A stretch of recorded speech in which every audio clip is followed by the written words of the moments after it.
എല്ലാവർക്കും സുഖമാണെന്ന് വിശ്വസിക്കുന്നു. പെൻഷൻ വിതരണവുമായി ബന്ധപ്പെട്ട ഏറ്റവും പുതിയ അറിയിപ്പുകളാണ് ഈ ഒരു വീഡിയോയിൽ നിങ്ങളുമായിട്ട് പങ്കുവെക്കുന്നത്. ഓണപ്പെൻഷൻ ഇതുവരെ പ്രഖ്യാപിച്ചിട്ടില്ല.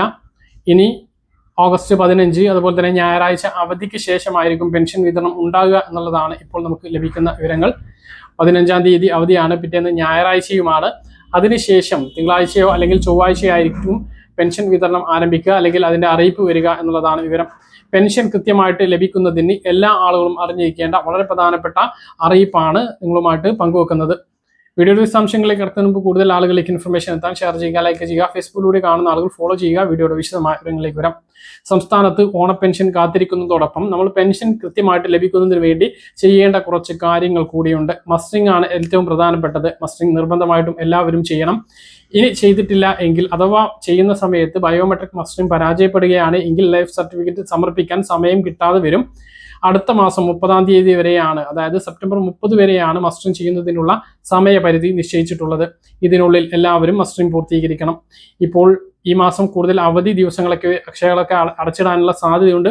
അപ്പോൾ അതൊക്കെ മുൻകൂട്ടി കണ്ടുകൊണ്ട് തന്നെ നേരത്തെ മസ്റ്ററിംഗ് പൂർത്തീകരിക്കുക. അക്ഷയയിൽ ചെയ്യാൻ കഴിയാത്തവർക്ക് വീടുകളിലെത്തി ജീവനക്കാർ മസ്റ്ററിംഗ് പൂർത്തീകരിക്കുന്നതാണ്. അതിന് വീട്ടിലെ മറ്റ് അംഗങ്ങൾ മുൻകൈയെടുക്കണമെന്ന് ഓർമ്മിപ്പിക്കുന്നു. മറ്റൊരു പ്രധാനപ്പെട്ട കാര്യം, വരുമാന സർട്ടിഫിക്കറ്റ് നേരത്തെ നൽകാത്തവർക്ക് പെൻഷൻ മുടങ്ങിയ ഒരു സാഹചര്യം ഉണ്ട്. അവർ നിർബന്ധമായിട്ടും വരുമാന സർട്ടിഫിക്കറ്റ് നൽകണം. ഇപ്പോൾ നൽകിയാൽ പോലും ഈ ഓണപ്പെൻഷൻ അവർക്ക് മുടങ്ങിപ്പോകുന്ന സാഹചര്യം ഉണ്ടാകും. മറ്റൊരു പ്രധാനപ്പെട്ട കാര്യം, പുതിയതായിട്ട് ബാങ്ക് അക്കൗണ്ട് എടുക്കണം എന്നുള്ളതാണ്. നിലവിൽ ബാങ്ക് അക്കൗണ്ടിലേക്ക് പെൻഷൻ എത്തുന്നവർ അല്ല, കയ്യിൽ പെൻഷൻ സ്വീകരിക്കുന്ന ആളുകളെല്ലാം പുതിയ ബാങ്ക് അക്കൗണ്ട് എടുക്കേണ്ടി വരും എന്നുള്ളതാണ്. ഔദ്യോഗികമായിട്ടുള്ള അറിയിപ്പ് വന്നിട്ടില്ല. പക്ഷേ വീടുകളിലേക്ക് പെൻഷൻ വിതരണം ചെയ്യുന്നത് നിർത്തുന്നതിന് വേണ്ടി ധനവകുപ്പ് തീരുമാനിക്കുകയും അതിന്റെ ഉത്തരവ് ഇറങ്ങുകയും ചെയ്തിരുന്നു. ഈ മാസവും അടുത്ത മാസമൊക്കെ വീടുകളിലേക്ക് നമുക്ക് ഇതുവരെ ലഭിച്ചിരുന്നത് പോലെ തന്നെ പെൻഷൻ ലഭിക്കും. അത് കഴിഞ്ഞാൽ അത് ബാങ്ക് അക്കൗണ്ടിലേക്ക് മാറുന്ന സ്ഥിതിയാണുള്ളത്. അതുകൊണ്ട് തന്നെ ഒരു ദേശസാൽകൃത ബാങ്കിൽ നിങ്ങളെല്ലാവരും ഒരു അക്കൗണ്ട് എടുക്കാൻ വേണ്ടിയിട്ട് ശ്രദ്ധിക്കുക. കിടപ്പ് രോഗികൾക്കും വികലാംഗർക്കും പെൻഷൻ വീട്ടിൽ എത്തിച്ചു നൽകും എന്ന് തന്നെയാണ് പറഞ്ഞിട്ടുള്ളത്.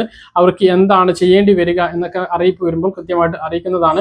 പോസ്റ്റ് ഓഫീസ് വഴി അത് പെൻഷൻ എത്തിക്കാൻ വേണ്ടിയിട്ടാണ് സർക്കാർ ശ്രമിക്കുന്നത്. അവർക്ക് പോസ്റ്റ് ഓഫീസ് പേയ്മെന്റ് അക്കൗണ്ട് ഒന്നും എടുക്കേണ്ടി വരില്ല. നിങ്ങളുടെ അഡ്രസ്സിലേക്ക് മണി ഓർഡർ ആയിട്ട് അയക്കുന്ന രീതിയായിരിക്കും ഉണ്ടാകുക.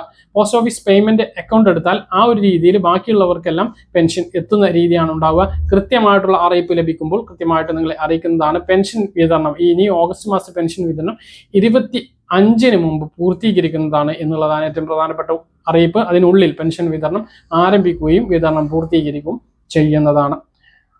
പല കാര്യങ്ങൾ കൃത്യമായിട്ട് മനസ്സിലാണെന്ന് തരുന്നു. ഇതുപോലെ ഇൻഫർമേഷൻ ലഭിക്കാൻ ചാനൽ സബ്സ്ക്രൈബ് ചെയ്യുക, ബെൽ ഐക്കൺ എനേബിൾ ചെയ്ത് വെക്കുക. മറ്റൊരു വീഡിയോ